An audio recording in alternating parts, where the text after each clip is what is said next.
अब हम आपको यह बताएंगे कि जिस उत्तराखंड को देवभूमि कहा जाता है, उसी देवभूमि पर धर्म के नाम पर किस तरह से अतिक्रमण और अवैध कब्जा हो गया। यह खबर उत्तराखंड के बागेश्वर जिले से आई है, जहां प्रशासन ने एक मंदिर पर बुलडोजर चलाने के आदेश दिए हैं और इस मंदिर की तस्वीरें इस समय आपकी स्क्रीन पर हैं। यह एक अवैध मंदिर है। इस मंदिर का निर्माण एक ग्लेशियर पर किया गया है और यह ग्लेशियर समुद्र तल से 16,500 फीट की ऊंचाई पर मौजूद है। जगह बड़ी खूबसूरत है और यह ग्लेशियर के ऊपर यह मंदिर बना है। स्थानीय लोग अब इस मंदिर को बुलडोजर से गिराने की मांग कर रहे हैं और उनका कहना है कि इस अवैध मंदिर का निर्माण जिस स्वयंभू बाबा के कहने पर हुआ है, उसकी भी गिरफ्तारी होनी चाहिए।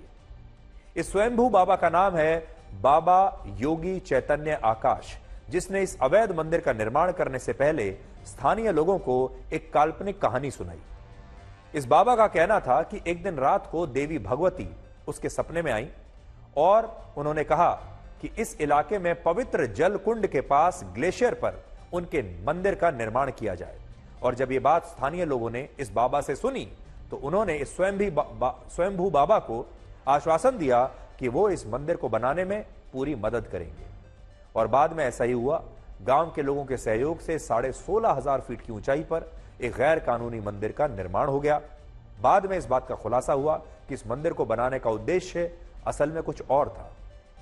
आरोप है कि जिस बाबा ने यह मंदिर बनवाया वो इस मंदिर को एक फ्लैट की तरह, या कह लीजिए शहरी भाषा में एक पेंट हाउस की तरह इस्तेमाल कर रहा था, अपने घर की तरह यहां पर रहने के लिए, अपने ठिकाने के लिए।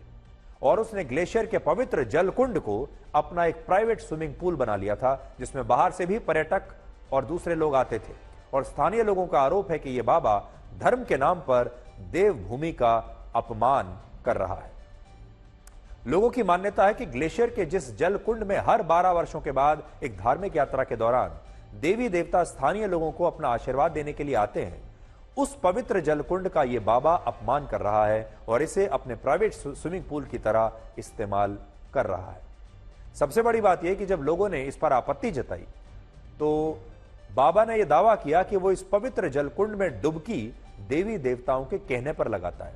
लेकिन स्थानीय लोग इस झूठ को समझ चुके हैं और इसीलिए उन्होंने इसकी शिकायत प्रशासन को की और अब वन विभाग और पुलिस की टीम जल्द ही वहां पहुंचकर इसके खिलाफ कार्रवाई कर सकती है और इस मंदिर को भी प्रशासन ने हटाने के निर्देश दे दिए हैं।